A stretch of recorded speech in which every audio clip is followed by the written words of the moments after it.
Verify ಮಾಡ್ತಾ ಇದ್ದಾರೆ, verify ಮಾಡ್ತಾರೆ. ಮುಖ್ಯಮಂತ್ರಿಗಳಾಗಲೇ ಅದಕ್ಕೆ ಕ್ಲಾರಿಫಿಕೇಶನ್ ಕೊಟ್ಟಿದ್ದಾರೆ.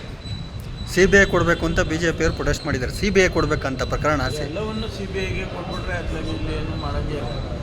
ಪ್ರತಿಯೊಂದಕ್ಕೂ CBI ಕೇಳ್ತಾ ಇದ್ದಾರೆ. Best is to give evidence to CBI ಅಲ್ವಾ?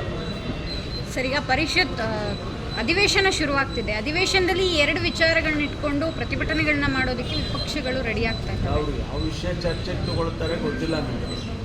ಅವರು ಸ್ಪೀಕರ್ ಅವರಿಗೆ ನೋಟಿಸ್ ಕೊಟ್ಟು ಯಾವುದನ್ನು ಚರ್ಚೆ ಮಾಡಬೇಕು ಅಂತೇಳಿ ಪ್ರಯಾರಿಟಿ ಏನು ಪ್ರಯಾರಿಟಿ ಇದೆ ಅವರಿಗೆ ನಮಗೆ ಗೊತ್ತಿಲ್ಲ. ಅವರು ಯಾವುದೇ ಪ್ರಶ್ನೆಯನ್ನು ತೆಗೆದರೆ ಅದಕ್ಕೆ ಸರ್ಕಾರ ಸಮರ್ಥವಾದ ಉತ್ತರವನ್ನು ಕೊಡ್ತೇವೆ. ಇದರಲ್ಲೇನು ಇದ್ದಾರೆ ವಿಷಯ. Thank you sir.